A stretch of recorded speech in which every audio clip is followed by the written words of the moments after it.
মা, আজকে কি রান্না হয়েছে? আজকে রবিবারের দিন, এটা তেল পটল করেছি, আহা, চিকেন কষা। আরে সাবাস, লাল লাল ঝোল একেবারে।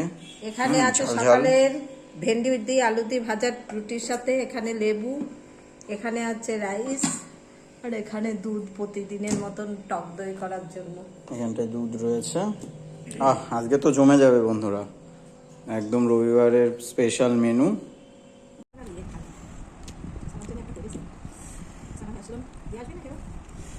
না না, এই ভাগ লাগবে।